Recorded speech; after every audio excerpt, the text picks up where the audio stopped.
Hello everyone, I'm Carlos Hidalgo, and today I'm actually going to be reacting to a video by Capturing Christianity's Cameron Bertuzzi. Now, I'm actually a big fan of this channel. I have followed them ever since the beginning, and Cameron is doing a great job, so I'm really happy for how that channel is doing, and hopefully he can spread some of the love to this one.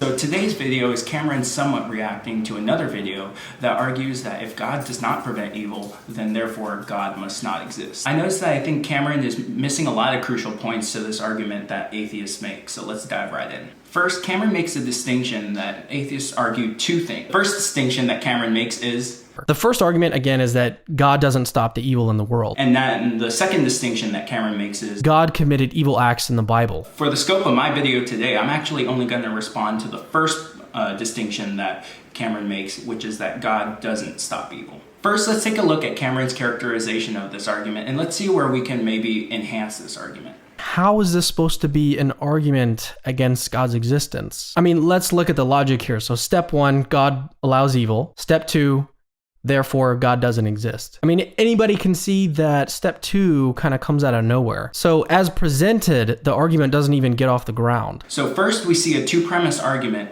in which the first assumes that God does not prevent evil, therefore God must not exist. This argument is actually not logically valid because it's self-defeating in that its premise is that God exists to not prevent evil, and then it concludes that God doesn't exist. That doesn't seem to make much sense. So this seems to be a sort of straw man argument against the problem of evil. I don't see this to be a fair characterization of the argument at hand, so let's see if we can come up with a better one. So we're going to start out by keeping Cameron's first premise. Premise one says, God allows evil. While this premise does assume that a God exists, we're going to use this to show a subtle consequence in his attributes according to classical theism. Now, premise two.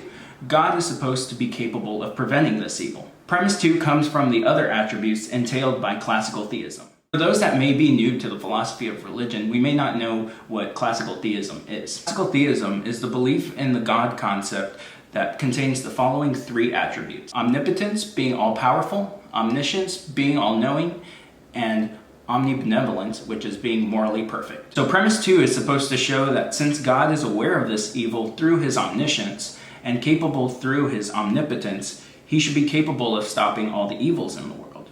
So let's move forward from there. So now premise 3, God is not omnibenevolent.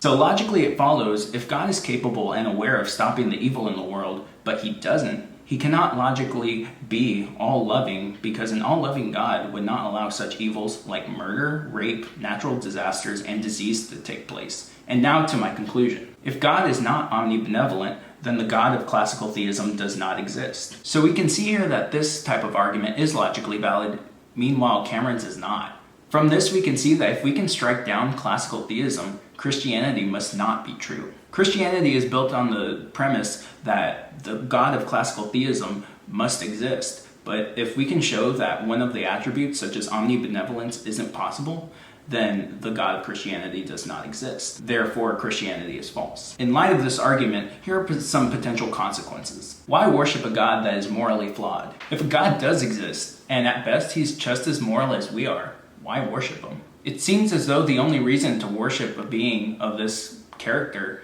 is out of fear. Doesn't that kind of make God somewhat like a dictator?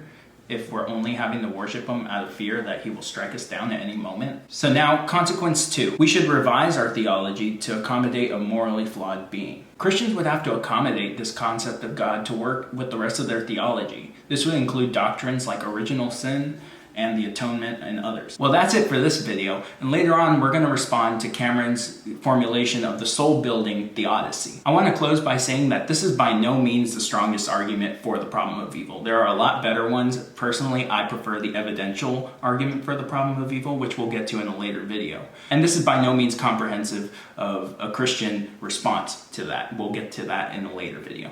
Thank you so much for watching. Like and subscribe, and we'll see you next time. Thank you.